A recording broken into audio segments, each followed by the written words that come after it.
Hello, my delightful friend. Welcome again to the Everyday Joy podcast. I'm your host, Joy Ravella, where every day we unpack a single verse and find ways to practically apply it in our lives. Today's verse is all about waiting, with specific reference to waiting while you are a single person, which can be one of the most frustrating waits in the world. Ask me how I know. But before we dive into all of that, let's take a look at today's verse. Romans 8 verse 24 says this: waiting does not diminish us any more than waiting diminishes a pregnant mother. We are enlarged in the waiting. Now, before we unpack this verse together, Romans 8:24, I want you to take a moment to ask yourself what that thing is that you are waiting for right now. Is it a health report? Are you waiting for a relationship? Are you waiting for a promotion at work? Are you waiting for something to do with your finances? What is that thing that you feel like you have been waiting for, but it hasn't quite yet come to pass? Got it in your mind? Great. Let's unpack it with Joe. Welcome again to Joe Chapman here in the studio. How you going, Joe? I'm really well. I'm number one was yesterday. I'm excited for today. Oh, yeah. This is such a great idea to unpack the Word of God and, talk about these things. It's awesome. And talk about the frustration of waiting. My first impression around this verse was, man, I hate waiting. I am that person, Joe, in the office. And I have to say this. I'm the one who can't wait for the microwave to finish. I'm the one who leaves the 3, 4, 2, 1 second left on the microwave.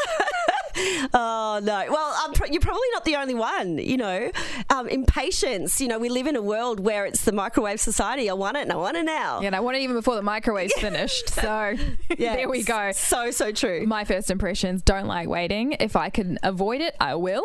What about you, Joe?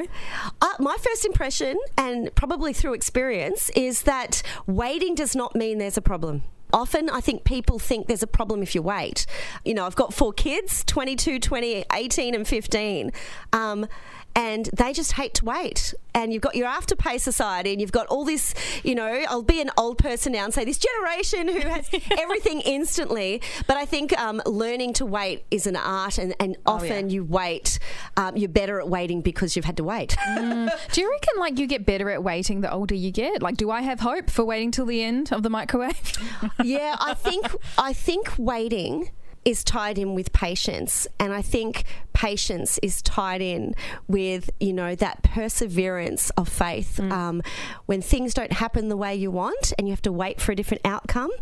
So I think with age you do get better at waiting because you've had more experiences to understand the power of the wait. Oh yes, okay, well here's hoping, fingers crossed. Lord I'll pray for you, Joy.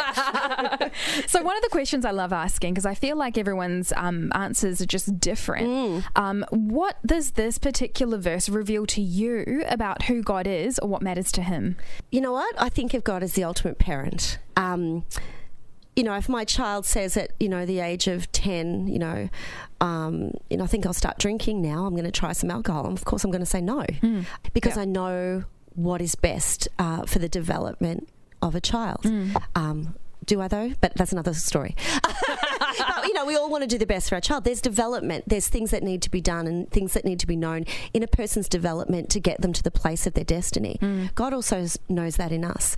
Giving you something today might not be your best development.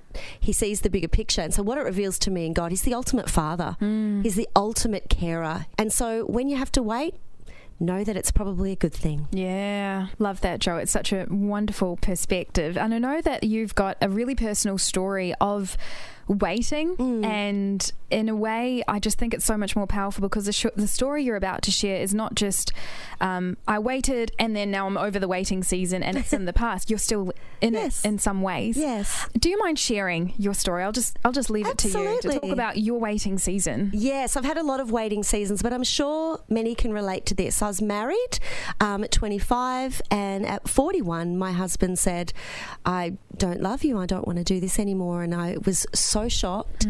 And you had kids at the time. I had 4 kids, 10, 9, 7 and 3. And And I was thrown into a whirlwind. I couldn't understand it. Both Christians, but just, it is what it is.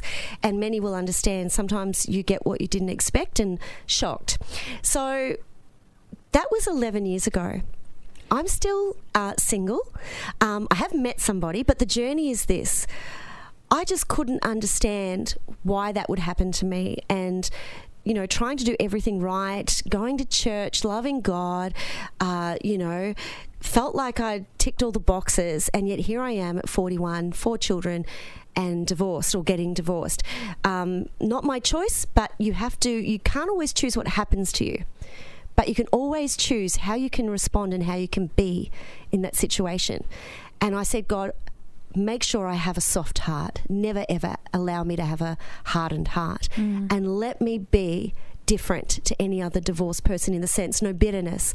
But then it's been 11 years and I'm still waiting to be remarried and to find love again and all of that sort of thing. And I used to sit there and say, what did I do? What did I do? I didn't choose this. Why am I single? In that period of 11 years, I saw people get divorced and remarried, one after the other, and I used to say, what's wrong with me? Am I too old? Am I not pretty enough? Am I not attractive enough? Do I not, is it because I have 4 children? Trying to understand, why am I waiting? And also, this is going to be sad, but I know many people will relate. Every New Year's Eve, I used to sit on my couch and cry and say, God, please change it next year. Please help me to have a different chapter next year. And I'd get to the next New Year's Eve and it would be the same. And I think, what's going on? The waiting. But as I've got older and I've journeyed in that 11 years, I am not the same person.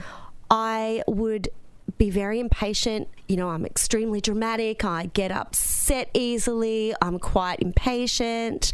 And I would have to say that was true. But I have learnt patience, I have learnt faith, I have learnt through the journey to trust God, and I've seen things that I've understood the wait. I've got a daughter with a lot of mental health issues, and one day I understood that's my priority. And when the right time comes, probably when she's had a significant breakthrough or healing, then maybe my next chapter will begin, because I'm a mother first. Not that you can't have everything. Yeah. I'm somebody that feels you can work, you can be a mum, you can have relationships, you can have it all in God. But the wait was hard. Many tears, many upsets, many misunderstandings. But now here I am, and I have met someone in the last year. Oh my goodness, have I been looking in the wrong directions and realizing that God understands me better than I understand myself. So sometimes the waiting is learning to understand me, learning to understand God, partnering. And you know what? I celebrate and would not change that 11 years. And if it's another 2 years or whatever it is, I would not change it, because I would not be who I am today without that waiting. And God knows better than me. For that person who's struggling to stay in the wait, they're maybe very close to hitting the eject button and just making a decision that will get them out of this situation, even if it's not the right one.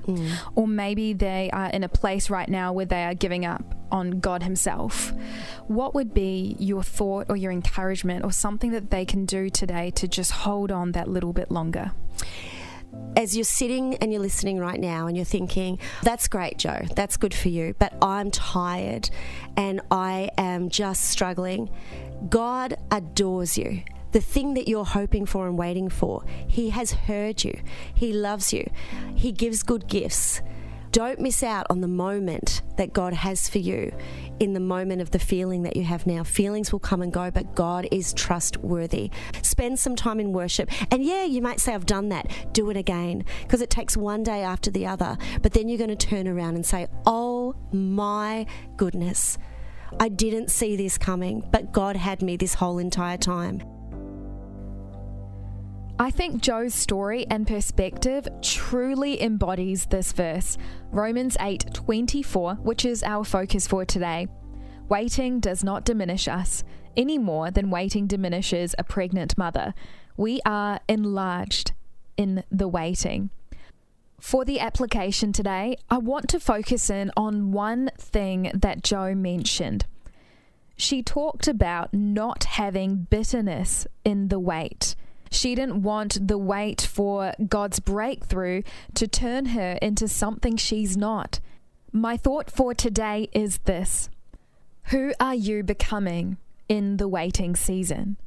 Because at the end of the day, we can't control when the waiting season will be over. We can't control a lot of things. But what we can control is who we allow ourselves to become. And if you're honestly not happy with the person you're becoming, right now, in this moment, you can pray and ask God to make Romans 8:24 come alive for you. That wraps up today's episode of the Everyday Joy podcast. Don't forget to like and subscribe so you don't miss a single episode. Speaking of, I'll catch up with you tomorrow right here on the Everyday Joy podcast.